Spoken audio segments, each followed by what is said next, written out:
अस्सलाम वालेकुम दोस्तों 2022 में बाबा वांगा ने जो पेशन गोइयां की हैं वो मैं आज आपके साथ भी शेयर करूंगी। तो ये सब कुछ बताने से पहले जल्दी से इस चैनल को सब्सक्राइब कर लें। तो दोस्तों ये एक नबीना औरत है, इसका नाम बाबा वांगा है और ये बल्गेरिया की रहने वाली है। ये हर साल आने वाले साल की पेशन गोइयां करती है जो कि इस साल 2022 की भी कर चुकी हैं। दोस्तों 2022 के बारे में बाबा वांगा ने कहा है कि एशियाई ममालिक और ऑस्ट्रेलिया ये दोनों सैलाब की जद में आएंगे और एशिया ममालिक में तो हम भी शामिल हैं और ऑस्ट्रेलिया तो एक बड़े आजम है, ये दोनों सैलाब की जद में आएंगे। दोस्तों अल्लाह ना करे कभी ऐसा हो, हम तो चाहते हैं कि इनकी इस तरह की पेशन गोइयां गलत साबित हो। फिर इन्होंने कहा है कि बहुत से ऐसे शहर होंगे 2022 में जहां पर पानी की किल्लत होगी।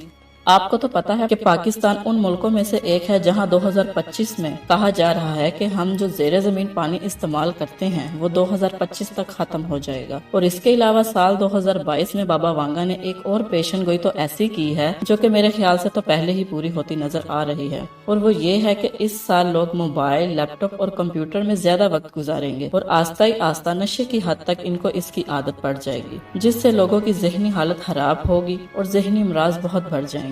और ये हम आसपास होता देख भी रहे हैं कि कोविड की वजह से लोग ज्यादा टाइम घरों में गुजारते हैं और बच्चों ने ऑनलाइन क्लासें भी शुरू कर दी हैं, तो बच्चों और बड़ों का वॉच टाइम बहुत बढ़ चुका है। लेकिन आने वाले साल के हवाले से एक अच्छी पेशगोई भी है और वो ये है कि कैंसर का मुकम्मल इलाज दरियाफ्त हो जाएगा। तो दोस्तों ये थी बाबा वांगा की कुछ पेशन गोइयां। मैं तो बस इतना कहूंगी कि 2022 में क्या होगा ये तो अल्लाह को पता है। बतौर मुसलमान मेरा तो ये मानना है कि गैब का इल्म सिर्फ अल्लाह के पास है। अल्लाह बेहतर जानता है कि आगे क्या होगा। अल्लाह ही किस्मतें तब्दील करता है, लिखा अल्लाह ही तब्दील करता है। क्या लिखा है लहू कलम पे ये कोई नहीं जानता, ये वही जात जानती है। ये तो जस्ट एक इंफॉर्मेशन थी जो मैंने आप तक शेयर की, और इस वीडियो को ज्यादा से ज्यादा शेयर करें और अपना फीडबैक जरूर दीजिएगा। तब तक के लिए मुझे इजाजत दें। अल्लाह हाफिज।